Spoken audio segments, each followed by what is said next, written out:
Та анзаарч байсан уу? Хүүхдийн инээд годомж талбайд сураатах мөчөд модновч хүртэл найгаж амьдрал руу инэмсэглэж эхэлдэг мэт. Харин тэр инээд өгөө болоход цасгүй үлмид тоосон амьдралд өгөөх нь сүхэрч эхэлдэг. Сайн байцгаана уу? 2 дугаар сургуулийн 10 дугаар ангийн суралцагч Муратбек авахтай асил миний би эрүүл аюулгүй орчинд хүүхд өсгийн үнцэн хэмээх сэдвээр сэтгэлийн үгээ дийлэх завшаан дахиасанд туйлын их баяртай байна. Энэ сэдв бол зүгээр нэг ихтгэлийн сэдв биш.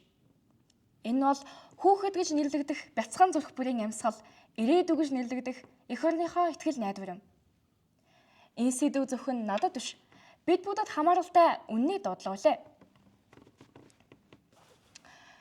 Бид хүүхэд бол ирээдүйн эзэн гэж хэлдэг.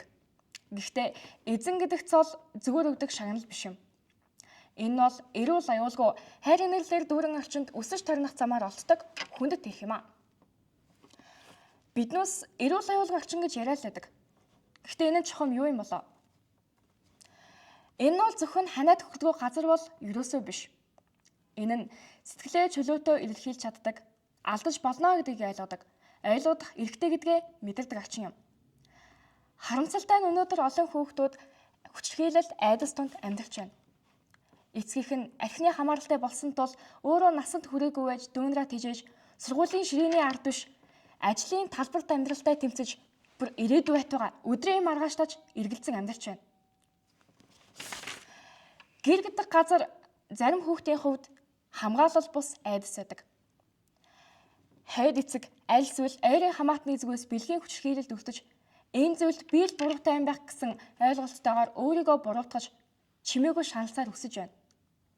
Ийм арчинд өссөн хүүхэд яаж итгэж, яаж хөгжинэ гэж тэдний чимээгүй үйллийг бид чихээрээ биш сэтгэлээрээ сонсох цаг нь болсон.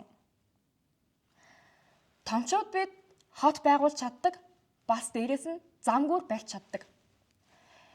Гэвч бат бөх ирээдүйг бий болох барилга бол хүүхдийн сэтгэл зүрхэнд босгосон итгэл, хайр хамгаалал юм. Хүүхдийн нүдэнд гэрэл гялтганах үед Монголын маргааш гэрэлдэж байдаг.